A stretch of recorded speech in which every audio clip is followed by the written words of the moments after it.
This is a music review. It's the Notorious Byrd brothers by the Byrds, and it was the fifth album by the American rock band the Byrds and released in January 1968.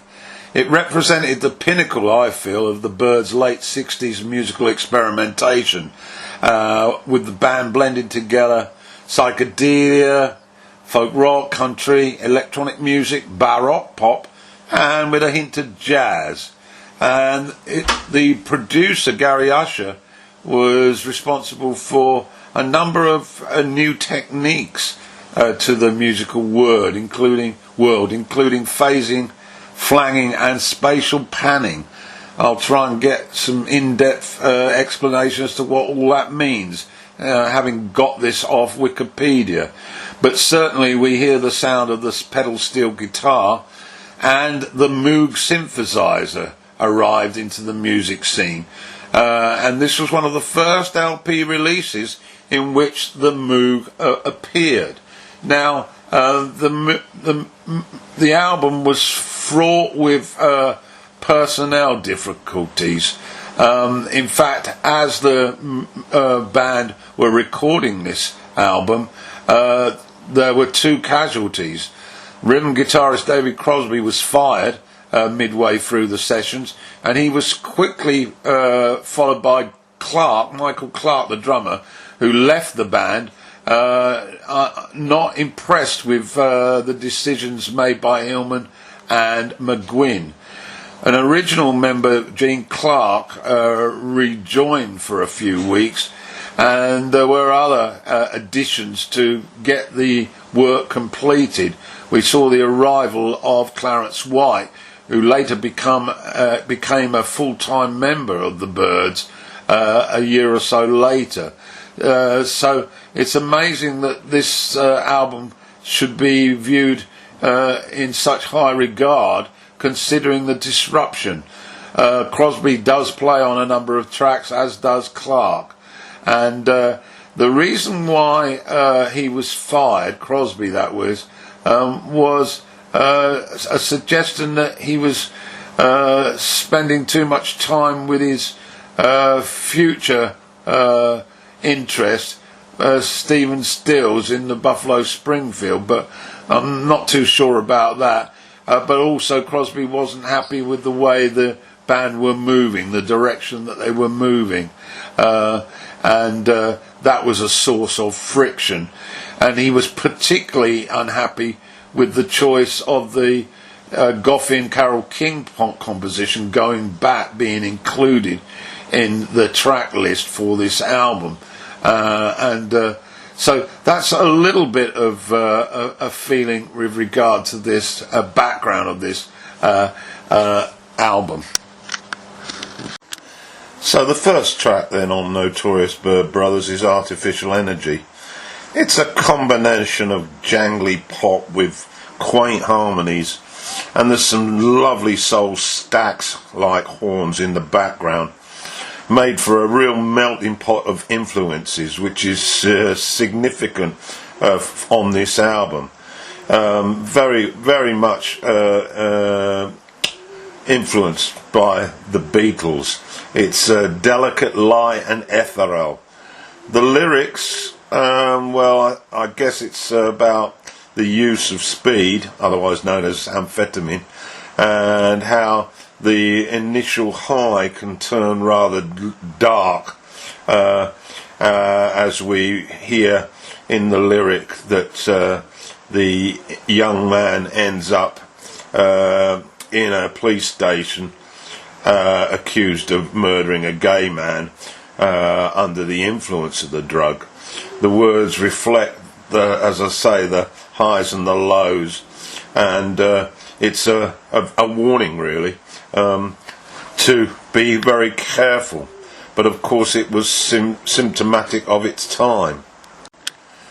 Track 2 is Going Back. It's an exquisite cover of a David Goffin Carole King song, and Roger's gentle lead vocals and the harmonies interweaving with strings create a real classical feel to it. There's a snitch of harpsichord, I thought, in there, but it might well be some other synthesized sound, because I'll refer to that a little bit later. And it's coupled with that lovely, exquisite 12-string Rickenbacker chiming guitar sound. And there's some pedal steel guitar from one Red Russo on this. And I also caught a touch of cello. It really does float through the air, this song. It's an absolute dream. Lyrically, it's about innocence, childhood being remembered, the times when one could play gleefully with one's toys or with one's friends and make friends without being unsure, without being reticent, and a message that you can actually continue to be the same if you have some courage, even in adulthood. Track 3's Natural Harmony. This is a much more spiky cut, but still retains a spacey psychedelic feel, like a drug-induced haze. And as always, the singing quality is 5-starred, and those jangly guitars, and the odd picking lead chord solo as well. Lyrically, it's about the beauty of a love between two people, the instinctive feeling that one has of togetherness, and that glowing, glassy feeling of being intertwined. It segues into track 4, which is Draft Morning. Draft Morning has a nice country feel, and there's some trumpets that flesh out the rhythm guitar and the sound effects of military exercise. It's a pure Vietnam reminder, you can hear the shots. It's also got a hint of a cowboy type song, with Hillman playing delicate mandolin. The lyrics pointedly refer to being called up to fight and kill in a war in an unknown place, and it's clearly references to the Vietnam War. Track 5 next up is Wasn't Born to Follow. There's a lovely crisscross feel interplay between pedal steel guitar and electric guitar here. The song's also written by Geffen and King. It's got a country and western influence, but coupled with the psychedelic rock feeling of the times, rural ambience really. It's about escape to independence. It's very much a hippie style song. You get that sort of picture in your mind of freedom, free love. Lovely melody though, very Dylanish I thought, and the interplay is very much has a hint of that drug-induced magical feeling. So to track 6, which closed out side 1, Get to You. It continues with more pedal steel guitar, and the strings are added to the meshed like arrangements, and then the pace quickens, very Sgt. Pepperish inspired I thought, before returning to that country feel. Very summery and romantic a song. The lyrics recall a trip to London to see someone, but we're not quite sure who that is. It's unclear. Is it a lover, or is it maybe something like the love of a city like London? You can make of it what you wish, and it also reflects on the amount of time that it's taken to get there. To track 7 on this Byrds album, Changes Now. Vocals by Roger and Chris on this one. It's got a nice piercing lead guitar solo linked in with the pedal steel guitar, and it creates really quite a hippie sounding feel. I don't know sure what that means, but you surely get the gist. And then it skips into that country and western style mood. It's a really happy song, and of course McGuinn continued to play around with the Moog, so he's added some of that in. Lyrically, well, 1968, the permissive culture had started to permeate its way through young people's thoughts, and this song prompted more of that, I guess. The next track is Old John Robertson, a pacey country sprint, really, with a mishmash of guitars, and there's a nice little harmonica touch before the cellos, I think they're cellos, break in with the Moog, adding to a very spacey feel. Very indicative of how the album was getting more psychedelically influenced, space, Moog synthesizers, etc.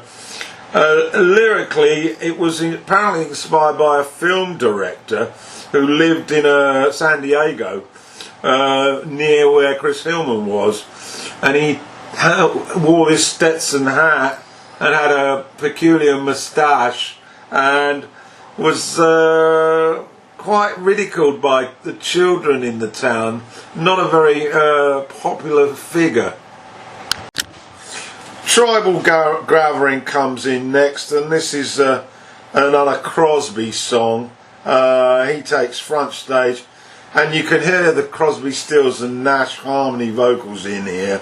They're right in front of the mix, and typically there's an added taste of psychedelic guitar courtesy of McGuinn. Lyrically, well, it's probably an observation on the band playing at a hippie festival in 1967. Apparently at this festival the Hells Angels were security, and sandalwood, which has particularly distinctive smell, was probably used as a sort of joss stick burnt by the audience. Well, that's what I think anyway. That segues into Dolphin's Smile, a very short track, a quieter pop song with a country folk etchings added in. It's a really country styled vocal as well. It's really an observation of freedom, of being out on the ocean, the wind, the spray, the sky, and of course dolphins. And so to the finale. This is on the original pressing, Space Odyssey. It's got a real sailor's shanty feel to it, I feel, interspersed with the Moog, which creeps all over the song, with McGuinn's vocals outstanding. It could really be called Sea Odyssey, but it was very much an amalgam of spacey sounds from the synthesizers, and it had a sort of eerie quality. But I thought the lyrics were about a futuristic look at space travel, and descriptions possibly helped by inducing drugs, hallucinogenic drugs, and there's a touch of humanity with reference to the moon, the reference also to a familiar sight that we know, a pyramid, and the lyrics are full of speculation about other worlds and other life forms. And I subsequently found out that the song was inspired by the Arthur C. Clarke short story, The Sentinel, which was used as inspiration for Stanley Kubrick's 2001 A Space Odyssey, which was released later that year. So the song predates that. So that's a very interesting fact.